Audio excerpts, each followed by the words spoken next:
On an early morning takeoff in Kentucky, 100 knots. Check. two experienced pilots struggle to get their regional jet off the ground. V1. Rotate. Whoa.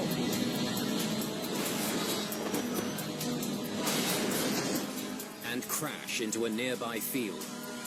This was a catastrophic accident. Investigators try to piece together what went wrong Get those to Washington. and end up with more questions than answers. Why the heck would they stop there? Only by retracing the taxi route All the cues are right there, in plain sight. and listening to the cockpit discussions That is weird with no lights. Yeah. do investigators discover the grim truth. They finally realize something's wrong, but it's already too late.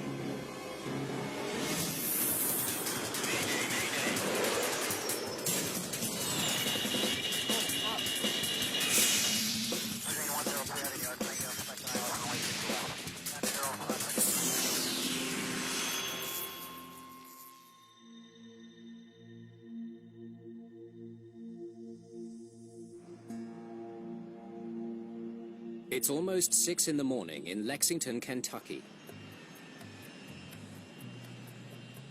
The pilots of Comair Flight 5191 prepare for their pre-flight briefing. In command is Captain Jeff Clay, an experienced pilot with more than 4,700 flying hours. Man, I always feel like I could eat a little more when I get a seatbelt like this. First Officer James Polhinky is also a seasoned pilot with more than 6,500 hours. You up for flying this leg? Yeah, I'll take us to Atlanta. Both the captain and their first officer were very highly regarded. Right seat flex, take off. They had an outstanding professional reputation, and individuals that had flown with them had nothing but high marks and very, very favorable comments as far as their qualities. The crew is flying a Bombardier CRJ-100, a small twin-engine jet designed for short commuter flights. Sean Pruchnicki flew that aircraft for Comair for 10 years. The CRJ is an aircraft that's built for short-haul flights. For example, the Lexington to Atlanta, less than an hour type flight is really what these airplanes are designed to do.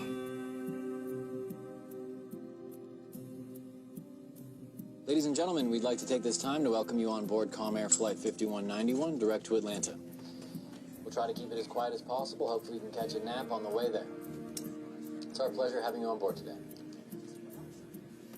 There are 47 passengers and 1 flight attendant on today's flight.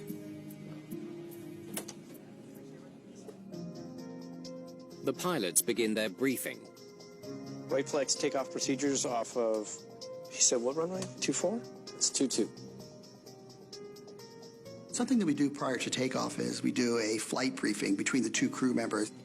And the primary reason we do this is to make sure that everyone has the same amount of information and knowledge to safely depart the airport. Oh, on 22 the ILS is out. Even the other night, the runway identifier lights were out all over the place. All right. 22's a short taxi, any questions? No questions before starting your leisure.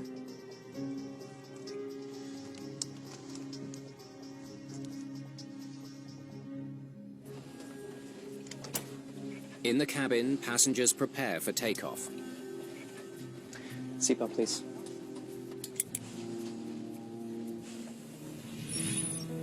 Today, they are bound for Atlanta, Georgia. Just a 67-minute flight straight south from Lexington's Bluegrass Airport. Comair 191 is ready to taxi. Comair 191, taxi to runway 22. Altimeter 3000. Winds are 200 at 8. 3000 and taxi 22, Comair 191. Lexington's air traffic controller clears Flight 5191 to the runway and then turns his attention to another plane. Eagle Flight runway 22, cleared for takeoff. With few planes at this small airport in near-perfect weather, this flight is far from challenging for these seasoned pilots. During the taxi out, the captain is responsible primarily for navigating the aircraft on the airport surface.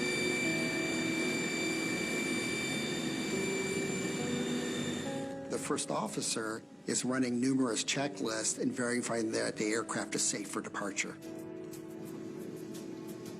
Folks, we're going to be underway momentarily, so sit back, relax, and enjoy the flight. We're all ready in the cabin, sir. Thank you.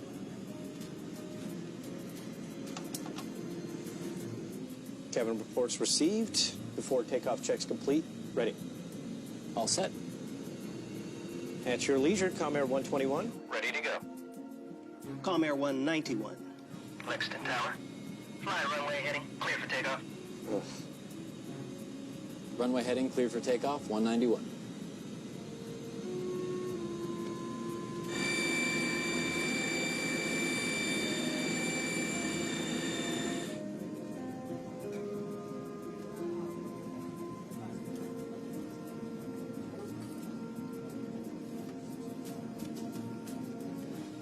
Anti-ice off, lights set, takeoff configs okay, lineup checks completed. All yours, Jim. Captain Clay hands control of the aircraft to First Officer Paul Hinkey for takeoff. My brakes, my controls.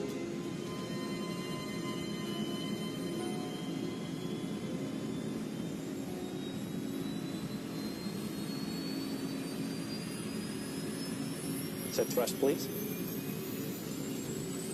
Thrust set.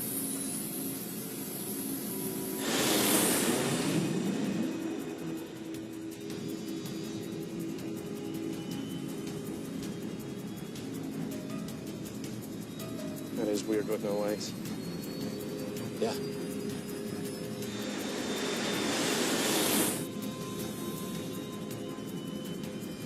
Under knots. Checks. Something's not right. B1. Rotate. As 5191 prepares to lift off. Whoa.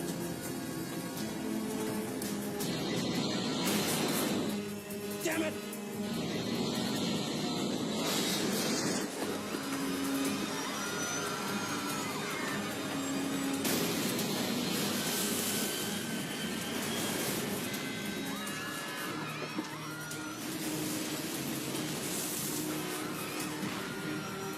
Comair Flight 5191 hurtles into a field less than half a mile from the runway. This is Lexington. Alert 3. West side of the runway to the Comair regional jet taking off.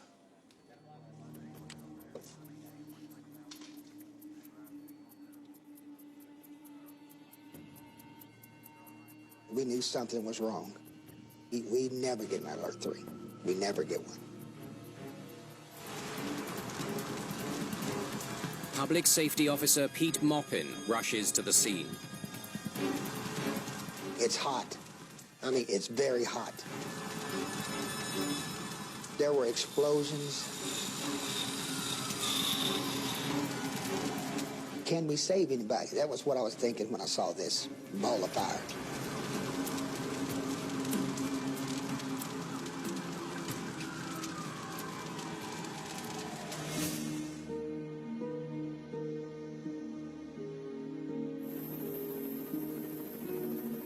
"49 people are dead after the tragic takeoff of Comair Flight 5191. First Officer Paul Hinkey is the only survivor. The first responders' quick actions were the reason that First Officer Paul Hinkey survived this accident. He was so traumatically injured that they recognized that time was of the essence and transported him to the hospital rather than waiting for an ambulance. When he thanked me for saving his life, I told him that was my job, but I was glad that I was there to do what I did, and I told him that. The question NTSB investigators now need to answer is why Comair Flight 5191 couldn't get off the ground.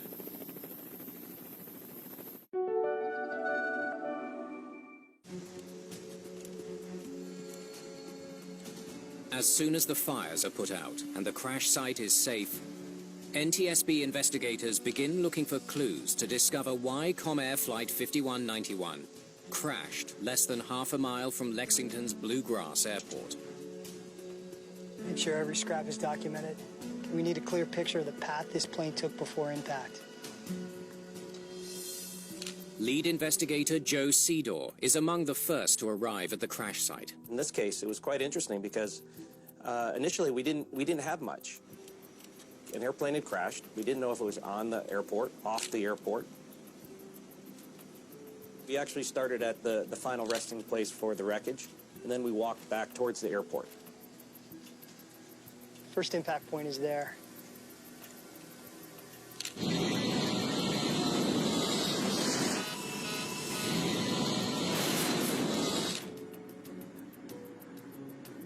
And the plane hit those trees over there.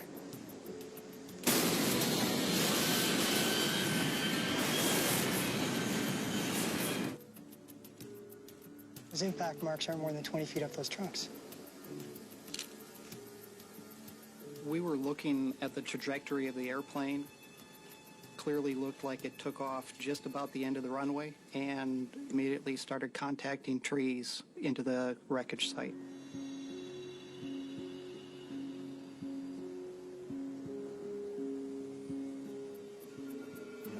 The wreckage path tells investigators that the plane was struggling to get off the ground.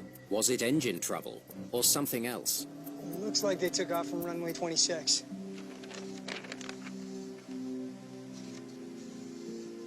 But hang on.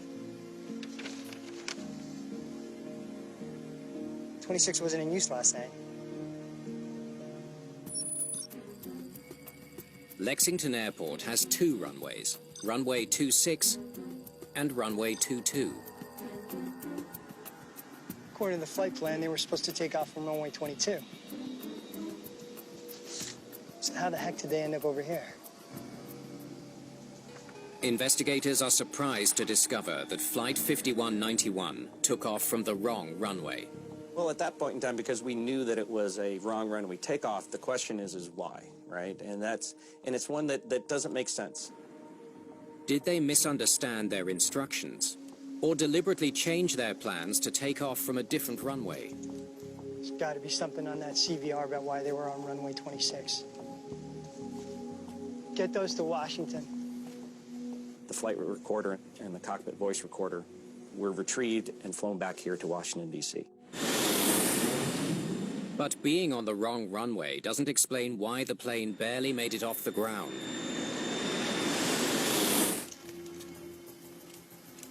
Let's take a closer look at those engines. When the engines are examined, what the investigator is looking for is damage. The more damage that there is and the type of damage tells us that if it was turning at high speed or turning at a lower speed. Hey, they were spinning all right. Evidence of deformed blades suggests the engines were running on impact. All the indications were that both engines were operating at high power when the breakup sequence started. There was no problem with the engines.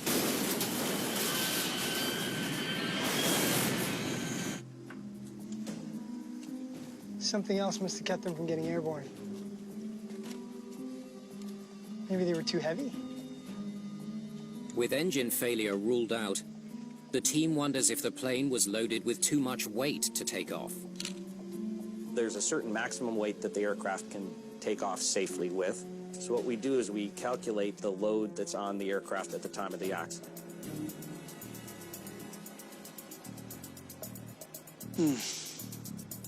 Oh, here it is. CRJ's max takeoff weight is 50,178 pounds.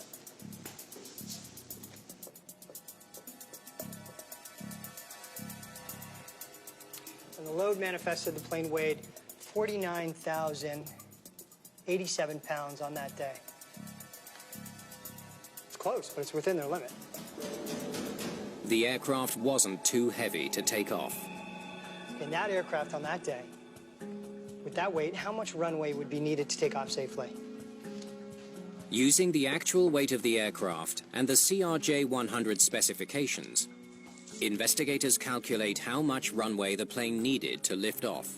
The weight of the aircraft affects how fast they have to be going to be able to lift off, and that is directly correlated to how much runway it takes to be able to achieve that speed. 3,744 feet. 3,744 feet, and runway 26 is 3,501 feet. Investigators reach an astonishing conclusion. runway 26 is 243 feet too short. They ran out of runway. They now understand why the plane couldn't get airborne. But they're still mystified. Why didn't Flight 5191 take off from the longer runway?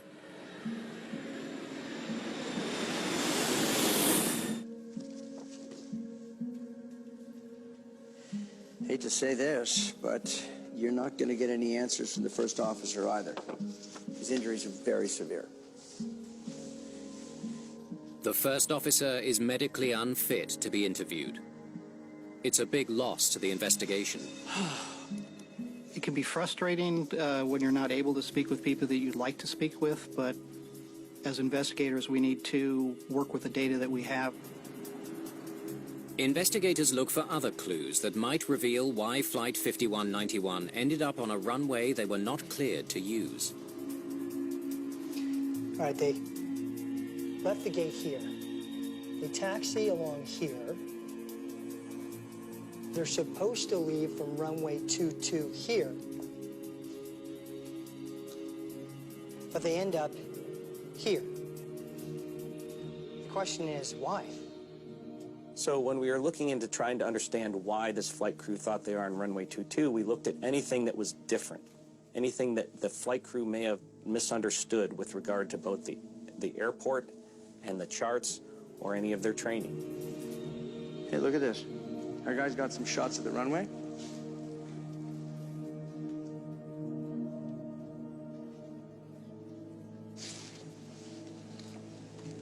Hey, check this out. Taxiway to runway 22. It's blocked off by construction. There were numerous construction projects that were in place at the Lexington airport the day of the accident. Okay, sure, but wasn't that in their chart? Normally, when a taxiway is closed, pilots receive an interim airport chart with an alternate route. Nope, nothing on the chart. Investigators are amazed to learn that the crew's airport chart only showed the taxi route before construction, not the updated taxi route. It is a surprise to see at the airport construction had not been updated in the charts that the flight crew had. It's a disturbing find. Could out-of-date taxi charts have misled the pilots into taking off from a runway that was too short for their plane?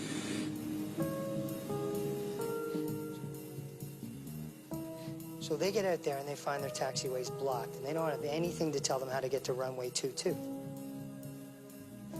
That could trip you up. But something doesn't add up. Comair Flight 5191 wasn't the only plane departing Lexington that morning. Other planes left before them, and none of them ended up on runway 26. Eagle Flight runway 22. Cleared for takeoff. The other two flights that took off prior to 5191 have received the same information that the flight crew from 5191 received and did not have any difficulties in navigating to the runway. The fact that two other aircraft were able to depart successfully that morning caused us to look deeper.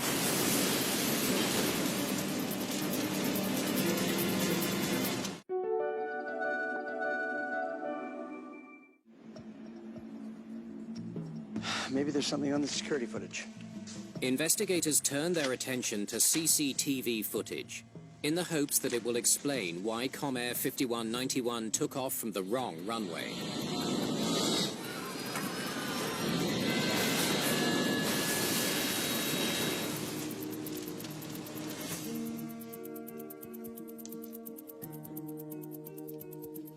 We were able to retrieve security footage from cameras on the parking garage that showed our aircraft taxiing out that morning.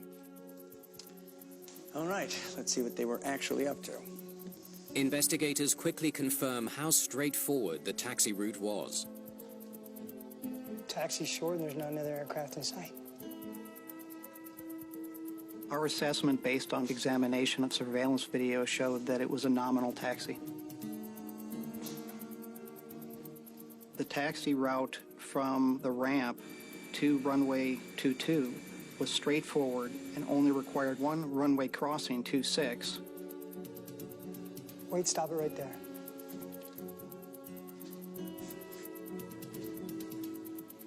It looks like they've stopped at the hold short line for runway 26. Before takeoff, planes stop or hold short of the runway until they're cleared to proceed by air traffic control. Well, they were on their way to runway 22. Why the heck would they stop there? Investigators are startled by the discovery.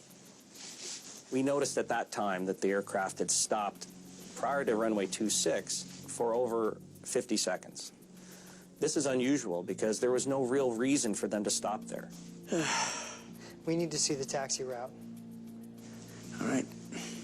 Were there clues telling the pilots they were in the wrong place? One of our main questions when we realized that they stopped for 50 seconds at the hold short line for runway 26 was, what could they have been seeing? To better understand why the pilots of Comair Flight 5191 stopped at the hold short line for the wrong runway. All right, let's get started. Investigators retrace their taxi route.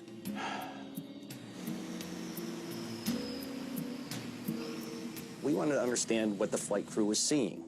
In order to do that, we had to do a taxi demonstration to identify all the signage, the markings, and the cues available to the flight crew.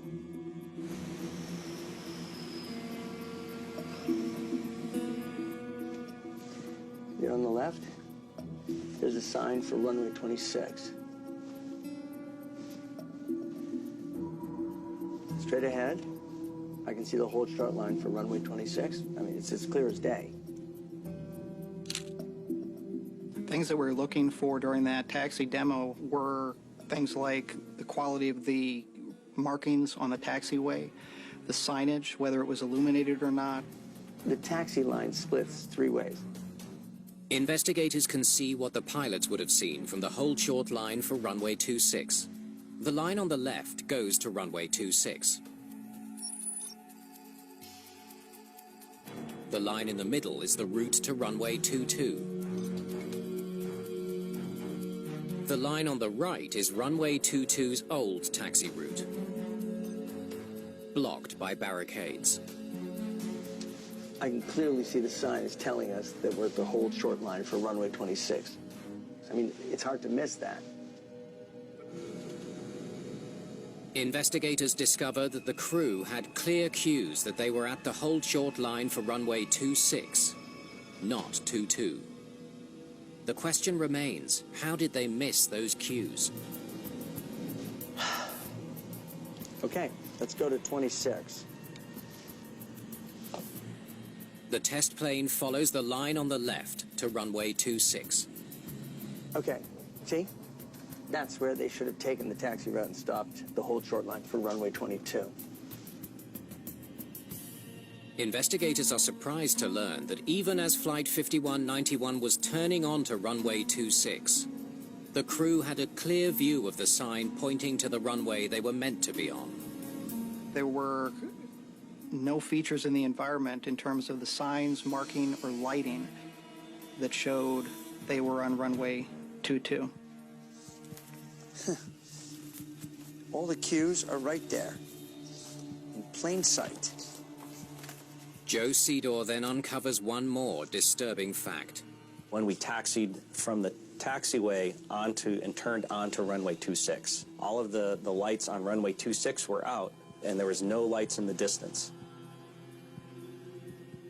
As an experienced pilot, I look at that and say, why did this flight crew take off from this runway? We need to know what was going on in that cockpit.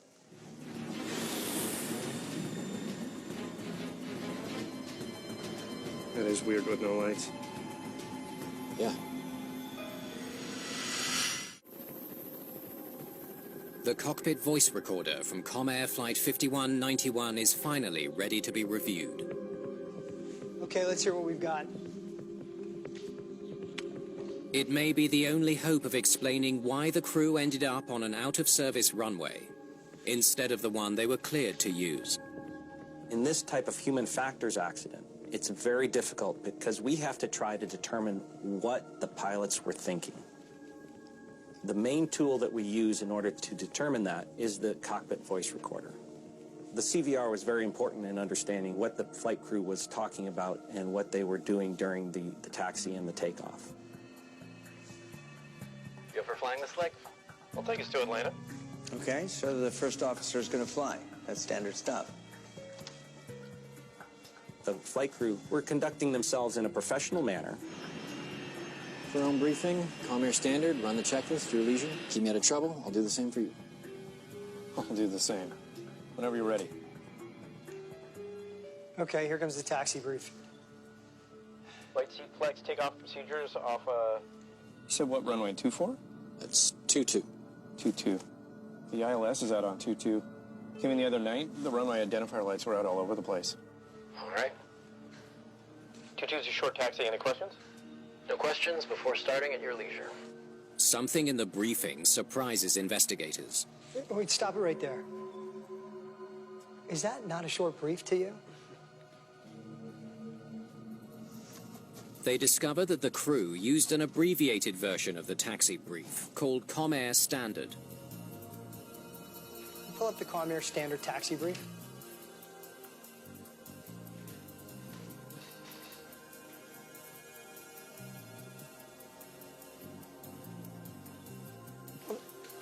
There's no mention of crossing runways or stopping to call ATC if they're unsure of where they are.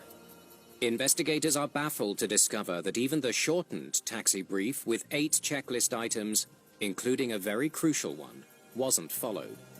Yeah, they never briefed on the runway they had to cross to get to runway 22. The crew's abbreviated briefing that morning was a deviation from standard operating procedures that we identified. Had the crew done a full taxi briefing, they would have discussed the need to cross runway 26 on the way to 22. They missed an opportunity to review the airport diagram and determine that they needed to cross runway 26, an intervening runway, before they reached runway 22. Okay, let's hear their taxi checklist. Flight controls. Check left. On the right, trims. Engage 07.2. Radar terrain displays. All taxi checks complete. Finish up the before takeoff checklist, your leisure. One other thing on the CVR we heard was the captain using the term, at your leisure. It was used so many times on the CVR. What this told us is that this flight crew was relaxed. Maybe they were a little bit too relaxed. Yeah, I know 3 guys at Kennedy. Actually, 2 guys. One went, but he did get through the sims. Oh, really? Then a first officer from Cincinnati. He got through the second part, and that's as far as he got. Wait, stop it right there. Investigators cannot believe what they're hearing. What the heck is he talking about? Instead of focusing on their checklists, the crew of 5191 were having a casual conversation during a critical moment.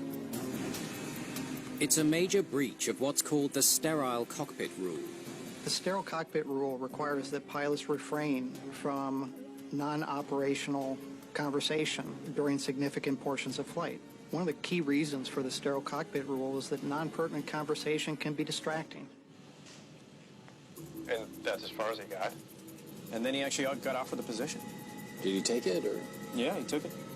Oh, okay. The captain should be shutting this conversation down, not encouraging it. Although the first officer started the conversation, the captain is responsible for ensuring that sterile cockpit rule is enforced and distractions do not enter the cockpit that could affect the safety of flight. After 40 seconds of casual conversation, Second engine started. Anti-ice probes. Windshield low. investigators hear the pilots turn to their takeoff checklist. Now they finally get back to their jobs. We're surprised by that. That non-pertinent conversation was in a critical area when the flight crew was making their taxi out to the runway, where the flight crew needs to be 100% flying the aircraft. Could that period of inattention hold the key to this tragic accident?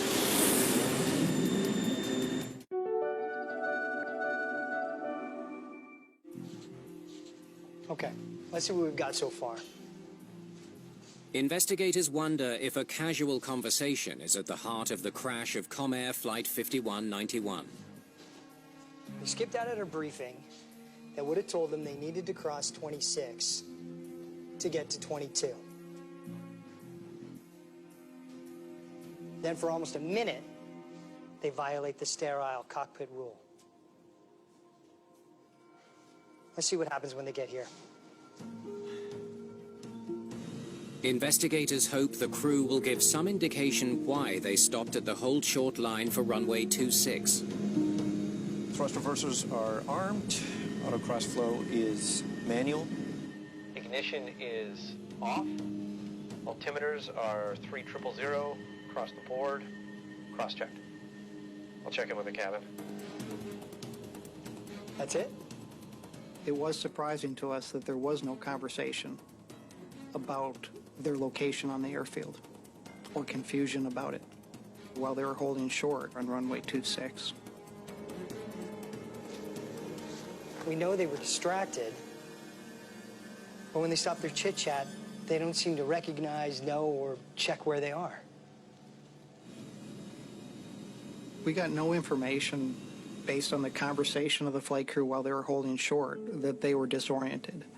No indications at all. Investigators are amazed by what they hear next. At your leisure, Comair 121, ready to go. Comair 191, Lexington Tower. Fly runway heading, clear for takeoff. Hold there. So they're completely relaxed when they ask for clearance. In fact, so relaxed or distracted that the first officer uses the wrong flight number. Investigators realize the grim truth. These guys actually thought they were lined up for runway 22. The fact that they stopped at runway 26 and subsequently called for takeoff indicates that they lost awareness that they had not crossed runway 26. They turn onto runway 26. Then what? Keep going. Lineup checks completed. Clears, Jim. First officer takes the controls. So he's looking ahead probably for the first time. At this time, the captain taxied the aircraft out onto the runway and then transferred controls to the first officer. So before this time, the first officer was heads down in the cockpit. My brakes, my controls. When the first officer looked out, he saw a runway. He may not have perceived that it was a narrower runway than runway 22. They're looking down runway 26. Why don't they see the sign for 22 off to the right? Neither pilot cross-checked their location at the time that they took the runway.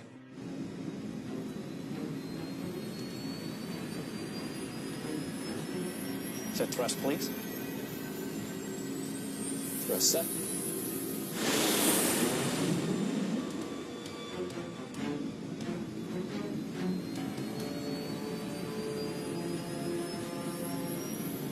That is weird with no lights.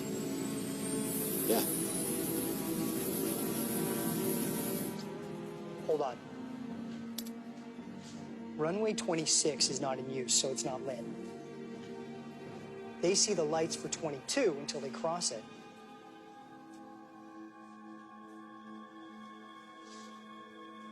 They're looking down a pitch dark runway, and it doesn't faze them.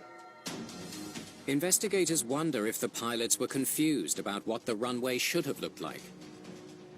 When they began the takeoff roll on runway 26, they had no centerline lights or edge lights on this runway.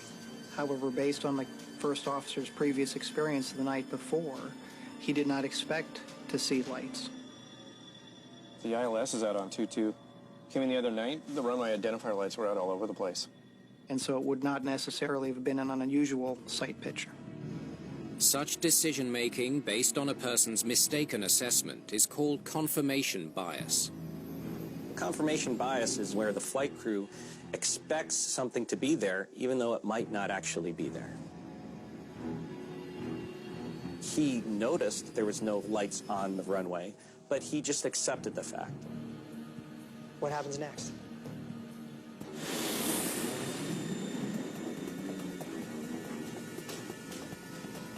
Under knots. Checks. The pilots now see they're almost out of runway. V1, rotate. And don't have the required speed to get airborne. Whoa. Damn it!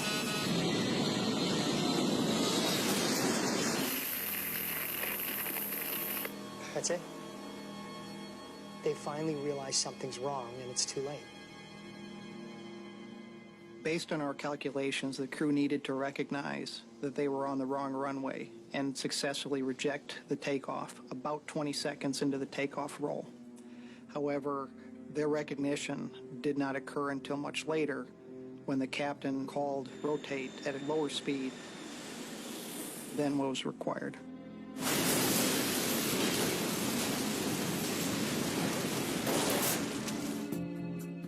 Investigators have unraveled the mystery of what happened inside the cockpit of Flight 5191.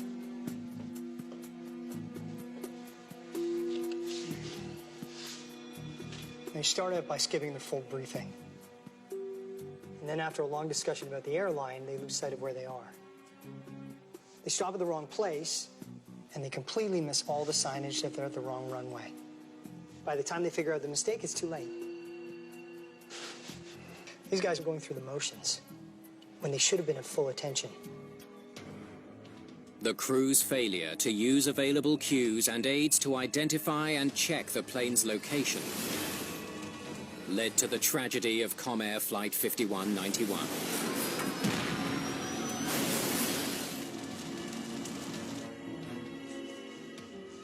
But the team still has one unanswered question. Why didn't the controller tell them they were at the wrong runway?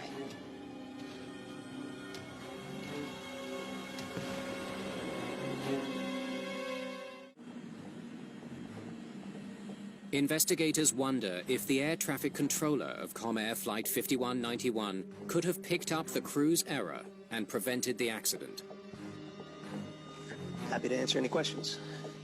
With the air traffic controller, we were trying to understand, did the controller have an opportunity to see this airplane take the wrong runway and prevent the accident? At 6:05, they asked for takeoff clearance. Runway 22 was free, so I gave Comair clearance for takeoff. At your leisure, Comair 121, ready to go. Comair 191, Lexington Tower. Fly runway heading, clear for takeoff. Runway heading, clear for takeoff, 191. And what did you do next? I saw the plane proceed towards runway 26 and then scanned runway 22 to make sure there were no vehicles on it. Did you watch the flight take off? Not if I have other jobs to do. Investigators make one final discovery. And then I turned over here to count my flight strips. And why would you start counting your flight strips then? I wasn't busy. It only takes a few minutes. And there was no reason to think that they'd have any problems. In 17 years, I've never seen a plane that size try to take off from runway 26. The controller was not watching the airplane and assumed that the airplane was going to take off on the correct runway because this is such a simple airport and because there was no other traffic on the airport at the time of the accident. And if you hadn't turned away, would you have noticed that they were in the wrong place?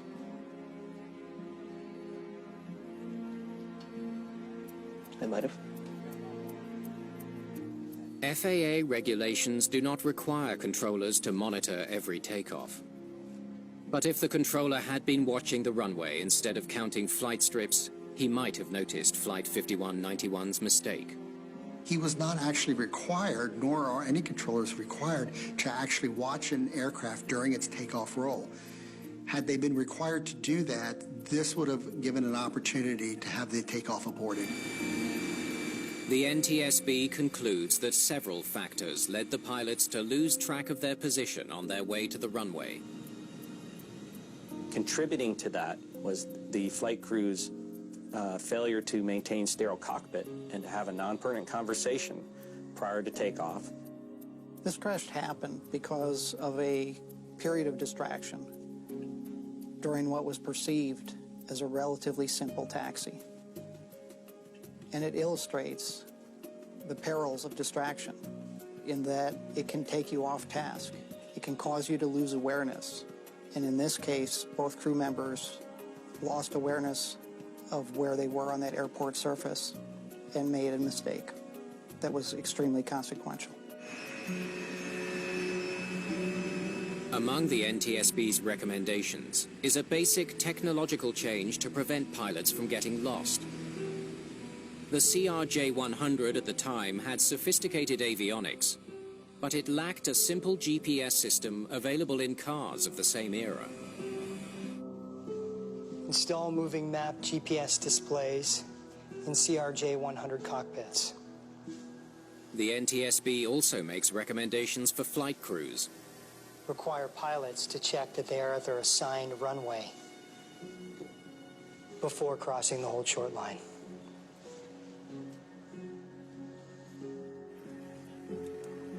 First Officer James Polhinky, the lone survivor of Comair Flight 5191, suffered severe injuries, including the loss of his left leg. He never returned to commercial aviation. This was a catastrophic accident. It affected scores and scores of lives.